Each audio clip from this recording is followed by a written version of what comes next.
Film dimulai di sebuah pantai di negara Norwegia, di mana ada seorang paleontologi bernama Nora, yang lagi mencari fosil dinosaurus yang katanya ada di pantai itu.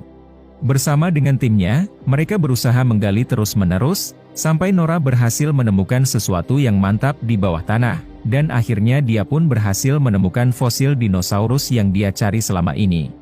Sementara itu di sebuah pegunungan, ada sebuah proyek dari pemerintah untuk membangun sebuah jalur kereta yang baru, tapi mereka harus mengebor pegunungan untuk membuat sebuah terowongan, sehingga para pencinta alam pada protes ke para pekerja untuk membiarkan gunung itu tetap lestari.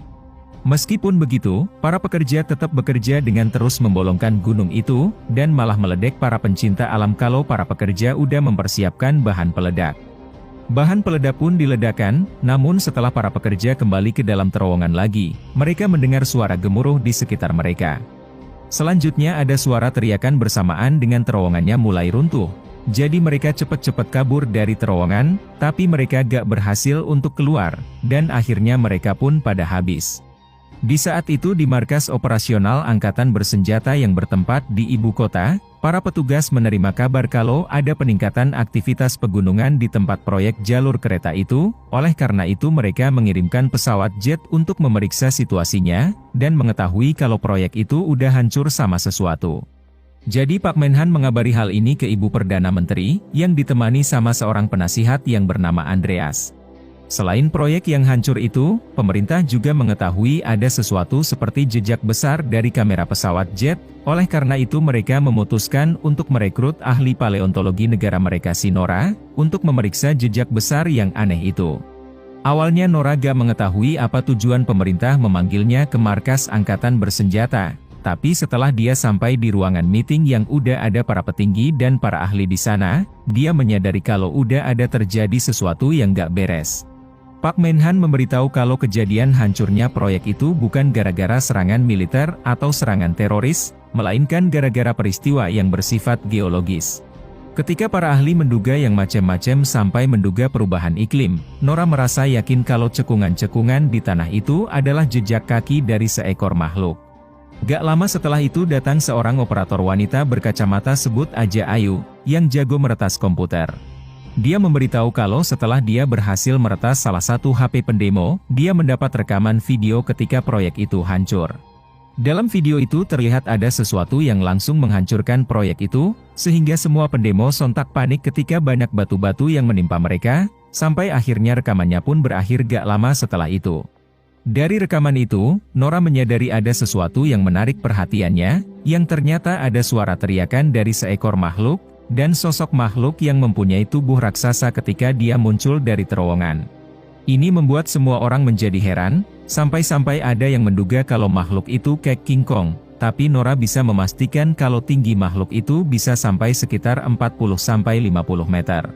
Setelah itu Nora diajak sama Andreas untuk menyelidiki langsung jejak kaki itu, dan di tengah perjalanan, mereka melihat sebuah rumah yang hancur gara-gara si makhluk raksasa itu. Di sana mereka bertemu dengan seorang kapten tentara bernama Chris, yang memberitahu kalau pasukannya menemukan makhluk raksasa itu yang mendaki bukit lewati lembah, dan jejaknya berhenti sepenuhnya 20 km dari area ini.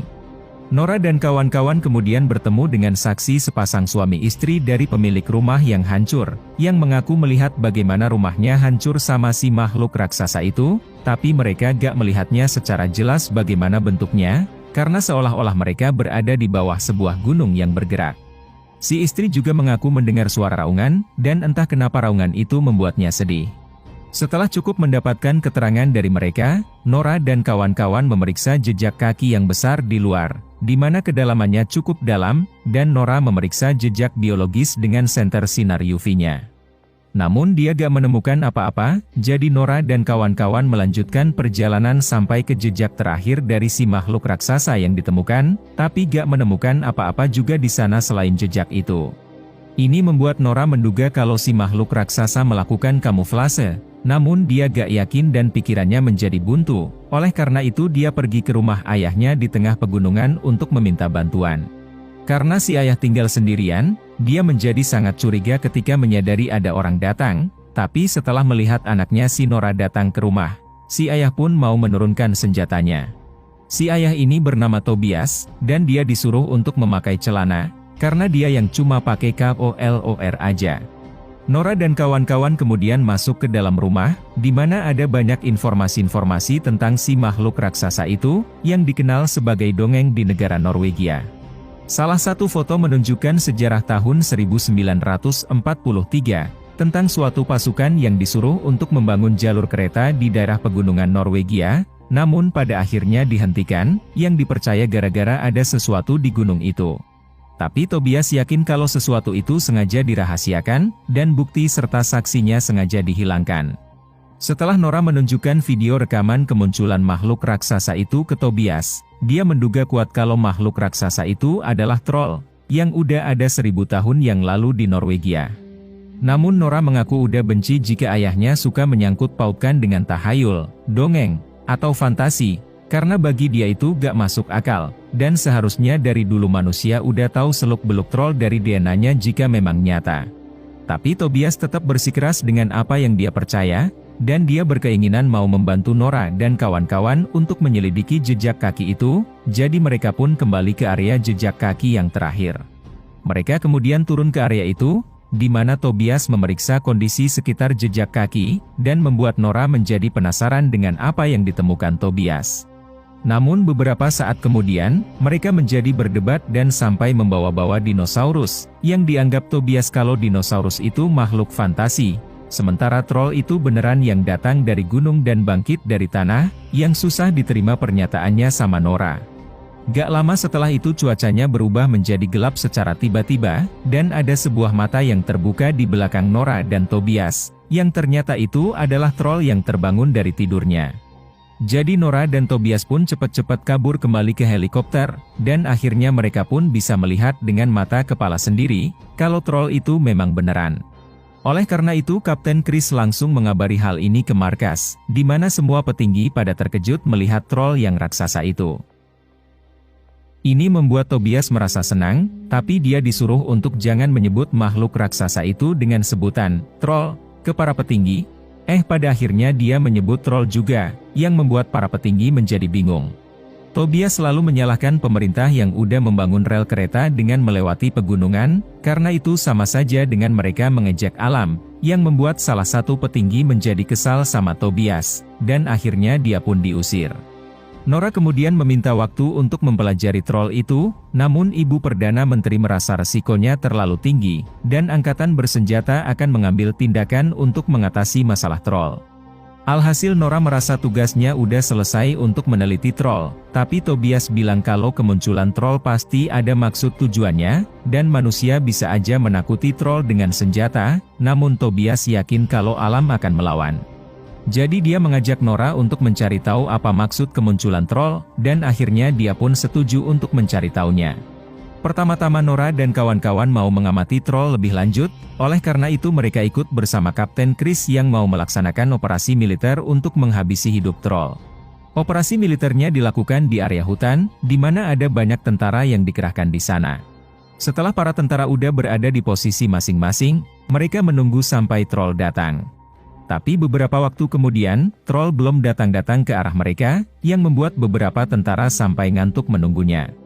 Jadi Tobias menggunakan kesempatan ini untuk mengingatkan cerita tentang troll ke Nora, kalau dulunya troll itu ada banyak dalam kawanan besar seperti keluarga. Di saat itu Andreas menjadi tertarik dengan apa yang dipakai Kapten Chris, yang membuat dia teringat tentang game Call of Duty yang mantap itu. Gak lama setelah itu akhirnya troll muncul juga. Oleh karena itu Kapten Chris menunggu perintah untuk menembak, dan setelah dikasih izinnya sama Pak Menhan, mulailah para tentara menyerang troll dengan 2 tembakan roket. Tapi ternyata troll mempunyai kemampuan untuk bisa menyembuhkan lukanya sendiri, dan membuat dia menjadi marah dengan bergerak ke arah pasukan. Meskipun udah ditembak berkali-kali, troll masih baik-baik aja, dan mulai menghabisi banyak tentara yang ada. Di tengah bersembunyi, Nora melihat seorang tentara yang udah sekarat dan berdarah, sementara troll lagi berada di atas mereka. Jadi Nora secara perlahan-lahan kabur, dan gak lama setelah itu troll langsung mengambil si tentara, dan akhirnya dia pun habis dengan dimakan. Ini diduga Tobias kalau troll bisa mencium darah, Oleh karena itu dia meminta secara langsung ke troll untuk tenang, dan memberi tanda kalau dia dan kawan-kawan gak ada maksud untuk menyakitinya. Setelah Tobias tersenyum ke Nora, dia melihat sebuah kendaraan dengan mesin senjata yang bergerak dan menembaki troll. Sehingga tanpa dia sadari ketika mau menyerang kendaraan itu, ekornya mengenai Tobias sampai mental, dan akhirnya kendaraannya pun habis dengan diinjak sama troll. Setelah melihat troll yang pergi menjauh, Nora melihat kondisi ayahnya yang sekarat, jadi dia berusaha menyelamatkannya, tapi ayahnya merasa mendapatkan penglihatan tentang sebuah istana, raja, dan rumah. Oleh karena itu dia meminta Nora untuk mempercayai ketiga hal itu, dan akhirnya dia pun menghembuskan nafas terakhirnya, yang gak dipercaya Nora kalau ayahnya udah meninggal. Setelah insiden itu, Nora mencari tahu apa maksud dari istana, raja, dan rumah dari buku ayahnya, sampai dia harus ketiduran ketika mencari tahunya. Kapten Chris dan Andreas kemudian mendekati Nora, dan membahas tentang sebuah lukisan troll yang pernah dilukis sama pelukis terkenal, yang menunjukkan kalau troll itu gak tahan sama sinar matahari, tapi nyatanya troll bisa berkeliaran ketika siang hari. Dari informasi itu, Kapten Chris dan Andreas menganggap cerita troll itu kayak vampir. Jadi Nora mencari tahu apa yang menjadi kelemahan troll, dan ketika melihat sebuah foto gereja, dia menyadari kalau benda yang ada di gereja pasti menjadi kelemahannya troll. Oleh karena itu setelah Nora dan kawan-kawan menyampaikan rencana mereka ke pemerintah, mulailah mereka pergi ke sebuah taman hiburan yang akan dilalui troll, di mana ada banyak orang yang mengunjungi taman hiburan itu. Ada seorang bocil yang lagi melihat patung troll, tapi gak lama setelah itu, terjadi goncangan di area taman hiburan, dan ternyata troll muncul dari balik patungnya sendiri. Di saat itu pasukan tentara udah membawa benda kelemahannya troll dari gereja, yang ternyata benda itu adalah lonceng besar, dan membuat kuping troll menjadi sakit mendengarnya, sehingga rencana Nora dan kawan-kawan menjadi berhasil. Namun troll gak membiarkan hal ini terjadi terus-menerus, dan mulai menyerang balik ke beberapa helikopter. Ada satu helikopter yang mental jatuh ke arah si bocil di bawah ketika dia masih tercengang melihat troll, jadi sang ayah cepat-cepat melindungi anaknya. Tapi untungnya helikopter itu ditangkap sama troll, sehingga si bocil terselamatkan, dan akhirnya troll pun pergi menjauh. Alhasil kabar ini menjadi breaking news di seluruh dunia, terutama media Jepang yang melihat troll itu kayak Godzilla-nya Norwegia. Dari jejak yang dilalui troll selama ini, para ahli menduga kalau troll sepertinya menuju ke arah ibu kota Norwegia, sehingga ini menjadi ancaman besar bagi semua warga di ibu kota. Setelah Nora dan kawan-kawan kembali ke markas, Nora berdiskusi dengan Ibu Perdana Menteri tentang rencana selanjutnya, di mana Nora mau menyelidiki lebih lanjut tentang troll untuk menghentikannya, sementara Ibu Perdana Menteri mau menghentikan paksa dengan kekuatan militer yang lebih kuat lagi. Tapi pada akhirnya, Ibu Perdana Menteri lebih memilih untuk menghentikan dengan kekuatan militer, karena dia merasa cara yang dilakukan Nora itu akan menghabiskan waktu, dan ibu kota Norwegia keburu hancur duluan. Alhasil Nora mau gak mau harus menerima keputusan itu, sementara Ibu Perdana Menteri mulai mengumumkan secara resmi tentang ancaman dari troll ke semua warga.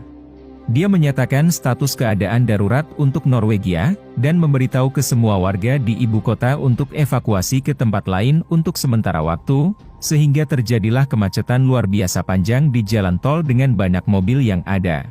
Karena mengetahui Nora yang gak diperlukan lagi, Andreas masih percaya sama Nora untuk mencari tahu seluk-beluk tentang troll, jadi dia pun mengundurkan diri dengan menaruh kartu identitasnya. Tapi ketika dia mau keluar, dia baru ingat kalau pintunya perlu kartu identitas, jadi dia mengambil dulu kartunya untuk bisa buka. Dengan mobilnya Andreas, dia dan Nora mencari tahu apa yang diucap Tobias tentang istana, kerajaan, dan rumah itu. Dan setelah beberapa saat ketika membaca buku dari Tobias yang ada tulisan, Sinding, Nora menduga kalau itu artinya adalah penjaga gerbang, yang diketahui Andreas kalau maksudnya adalah nama seorang pejabat senior di istana kerajaan Norwegia, karena dia pernah melakukan beberapa kunjungan ke sana.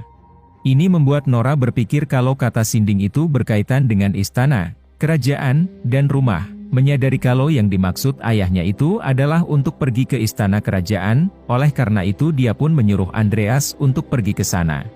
Kedatangan mereka disambut sama orang yang bernama Sinding itu, yang mengaku mengenal Tobias sejak lama, dan menduga kalau salah satu anggota keluarganya akan datang pada akhirnya.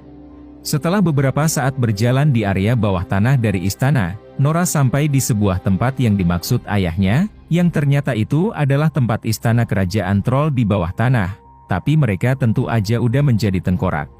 Sinding memberitahu kalau tempat ini ditemukan pada tahun 1920-an, dan menceritakan kisah troll dahulu kala, terutama para troll di tempat ini yang dibantai semuanya gara-gara gak sesuai dengan keyakinan dari pemimpin suatu kelompok. Namun para troll berhasil menyelamatkan salah satu anak dari Raja Troll, dan menggunakannya untuk memancing si pemimpin itu kembali ke kegelapan yang ada di dalam pegunungan yang menjadi proyek jalur kereta itu, bertujuan untuk memenjarakan dan membiarkan si pemimpin itu habis hidupnya. Ini membuat Nora menduga kuat, kalau sebenarnya troll mau kembali ke istananya di tempat ini, alias cuma mau pulang. Dia lalu memeriksa salah satu tulang dengan senter sinar UV, dan ternyata tulang itu perlahan-lahan berubah menjadi batu, yang membuatnya teringat sama sebuah kalimat dalam dongeng troll yaitu, dari gelap datang, dalam terang hilang. Artinya troll itu sebenarnya memang lemah dengan sinar matahari, tapi pada saat dia bangkit di pegunungan, dia bisa bebas bergerak karena kondisi cuaca lagi mendung terus-menerus. Jadi Nora berencana mau melakukan sesuatu yang bisa menghentikan troll, dengan meminjam mobil istana yang bertenaga kuat. Dia juga meminta bantuan beberapa tentaranya Kapten Chris, namun dia gak bisa menyuruh para tentara yang udah bertugas mengamankan kota. Oleh karena itu dia meminta bantuan ke sahabatnya yang bernama Amir, dan setelah Kapten Chris mengucapkan Assalamualaikum ketika mereka bertemu, Amir ternyata udah memanggil beberapa tentara untuk Kapten Chris. Di saat itu pemerintah mengetahui pasukan tentara yang belum bisa menghentikan troll, jadi Ibu Perdana Menteri menyuruh untuk melakukan yang harus dilakukan, yaitu menggunakan rudal, walaupun resikonya bisa menghancurkan ibu kota dalam skala yang besar. Oleh karena itu Pak Menhan mengeluarkan sebuah kode rahasia untuk mengaktifkan rudalnya, dan pesawat jet yang membawa rudal pun mulai terbang. Ini diketahui si hacker Ayu, dan mengabari tentang rudal itu ke Andreas, yang ditanggapi dia kalau itu kabar gak bagus. Jadi dia menyuruh Ayu untuk meretas sistem pesawat jetnya, yang ditanggapi dia secara yakin kalau dia bisa meretasnya. Setelah suara sirine berbunyi ke seluruh kota sebagai tanda peringatan kalau rudal akan diluncurkan, Ayu cepat-cepat meretas sistem pesawat jetnya, dan tepat sebelum si pilot bisa meluncurkan rudalnya, akhirnya Ayu pun berhasil meretas sistem pesawat yang membuatnya error. Sementara itu, Nora dan Andreas membawa benda besar di belakang mobil, dan setelah troll muncul di depan mereka, mulailah mereka mengeksekusi rencana yang udah direncanakan. Setelah melewati tubuh troll, Andreas membuka kain penutup benda itu, yang ternyata itu adalah tengkorak salah satu troll yang lain, untuk membuat troll menjadi marah dan mengejar mereka. Beberapa saat kemudian ketika terus menjauh dari troll, salah satu tali pengencang tengkoraknya terputus, sampai tengkorak itu naasnya terjatuh ketika Nora harus melewati trotoar. Setelah troll muncul di depan mereka, dia mengangkat tengkorak itu, dan melihat dirinya sendiri di kaca, menyadari kalau dia ini udah sendirian dengan menjadi troll yang terakhir. Setelah gak sengaja menjatuhkan tengkoraknya, troll pun menjadi sedih dengan meraung, tapi pada akhirnya dia kembali menjadi marah ke arah Nora, seakan troll gak menerima kenyataan yang harus dia hadapi. Jadi Nora cepat-cepat kabur untuk menemui Kapten Chris, ketika troll terus menghancurkan segala sesuatu yang menghalanginya. Setelah sampai di areanya Kapten Chris, Andreas keluar duluan dari mobil, dan hampir diinjak sama troll. Nora masih ragu-ragu untuk keluar karena lajunya yang terlalu cepat, namun setelah melihat tangan troll yang mau mentalin dia, akhirnya dia pun mau gak mau harus keluar, dan mendarat dengan keras. Tepat sebelum Nora diinjak, ada suara sirine serta lampu yang menghentikan troll, yang ternyata dia udah dikelilingi sama banyak mobil. Jadi Kapten Chris cepat-cepat mengaktifkan sebuah generator listrik, sehingga semua lampu besar dan panas yang ada di semua mobil pada menyala, dan akhirnya troll pun menjadi kesakitan dari panas serta cahaya yang dia terima. Tapi beberapa saat kemudian, Nora merasa berat hati dengan menganggap ini udah salah, karena mereka mau mencoba menghabisi hidupnya. Oleh karena itu dia langsung mematikan semua lampu, dan menyuruh troll untuk pergi kembali ke pegunungan, karena dia pikir itulah tempat aman bagi troll. Namun sebelum dia bisa melakukannya, ternyata udah saatnya untuk matahari muncul di pagi hari ini, sehingga seluruh tubuh troll perlahan-lahan menjadi batu, dan akhirnya dia pun habis. Setelah troll berbentuk seperti bukit, Nora dan Andreas mencari nama yang pas untuk bukit itu, dan mau menamainya dengan nama Bukit Tobias. Film diakhiri dengan Andreas yang bertanya, Apakah masih ada troll lagi di dalam gua? Dan Nora pun cuma bisa tersenyum. Tapi dalam mid-credit scene ditunjukkan, kalau di dalam proyek jalur kereta itu, ternyata ada sesuatu bergerak dari dalam runtuhan batu-batu, dan akhirnya sesuatu itu pun bangkit sambil teriak sekenceng-kencengnya.